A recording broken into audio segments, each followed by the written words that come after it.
तो काउंटिंग के दौरान ही वहां पर 9 आईएएस पूरे काउंटिंग में लगे थे, रात दिन एक पैर पर खड़े थे। मैंने देखा आईएएस लोगों की जो डेडिकेशन था।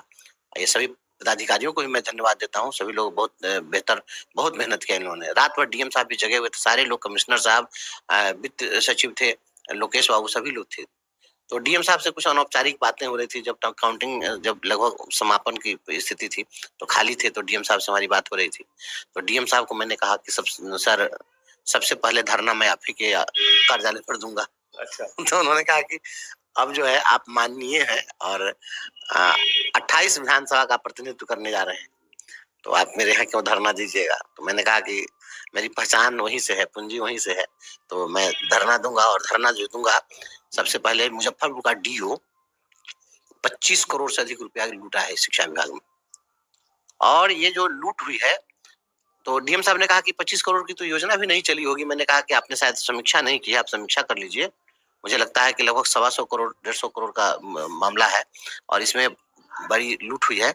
और मैंने उनसे सवाल भी दागा कि आप सर बताइए कि क्या 2,64,000 रुपया लगता है एक सबमर्सिबल करने में। और शिक्षकों के बहते खून का हिसाब इनसे लेना है, शिक्षकों की हुई मौतों का हिसाब इनसे करना है। हिसाब होगा। का खून बहाने वाला मिस्टर मोगेम्बो शिक्षकों को प्रताड़ित किया है।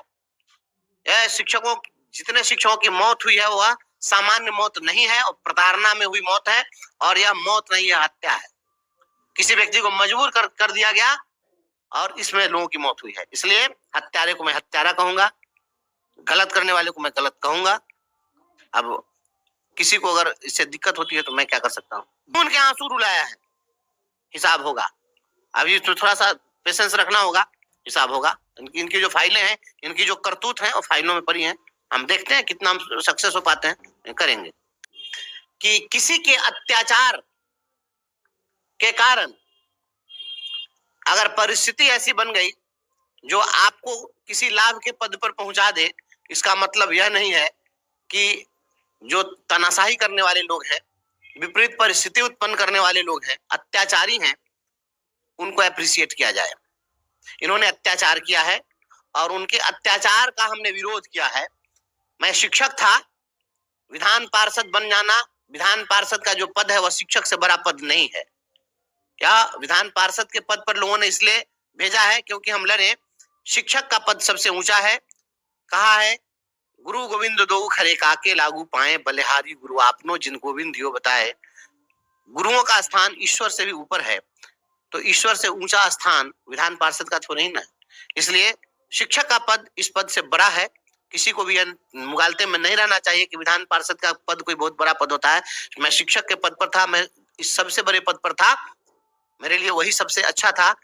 मिस्टर पाठक ने जो किया उसके कारण उन्होंने अत्याचार किया और उनके अत्याचार का, अगर उनके अत्याचारों के कारण ऐसी परिस्थिति बनी कि आज मैं विधान पार्षद बन गया, तो मैं उनके अत्याचारों को आज अप्रिशिएट नहीं कर सकता हूं।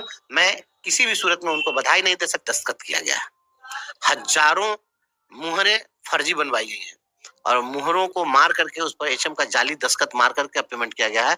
ट्रेजरी के पास वाउचर है। ट्रेजरी से मैं सूचना के अधिकार में मांगा था कि वाउचर दीजिए। वो वाउचर अगर मुझे मिल गई होती तो हम उसकी जांच करा दिए होते, लेकिन वो वाउचर तो दिए नहीं, क्योंकि सभी मिले हुए हैं। तो अब ट्रेजरी ऑफिसर के पास भी मैं बैठूंगा और मैं पहले तो वाउचर निकलवाऊंगा और सारे वाउचर की संबंधित एचएम से मैं जांच करा दूंगा कि सिग्नेचर मैच हो रहा है कि नहीं।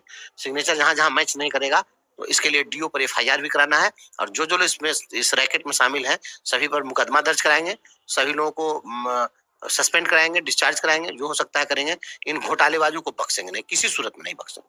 लाठी हाथ जो घर जा रो अपना चलो हमारे साथ। हमारे साथ तो वही है जो अपना घर जला करके चलने वाले लोग हैं। तो हमें किसी चीज की परवाह है? कोई विरोधी बनकर मेरा क्या करेगा? कोई विरोध करके मेरा क्या करेगा? मैं कोई चोर हूँ, मैं कोई बदमाश हूँ? हमने क्या गलत किया है कि कोई मेरा विरोध करेगा? विरोध करके आप क्या कर लीजिएगा? जिनको विरोध करना है करते रहे, मैं जो कर रहा हूँ मैं करता रहूंगा। मैं सत्य के साथ हूँ। सत्य के पथ पर चलने वाला व्यक्ति जो होता है इन चीजों की परवाह नहीं करता है। चाहे वो कोई माननीय हो या सम्माननीय हो, आदरणीय हो, सभी लोगों को प्रणाम करता हूँ, सभी लोगों का सम्मान करता हूँ। लेकिन घोटालेबाजों को अगर आप संरक्षण देंगे तो आपसे मैं कोई समझौता नहीं करूंगा।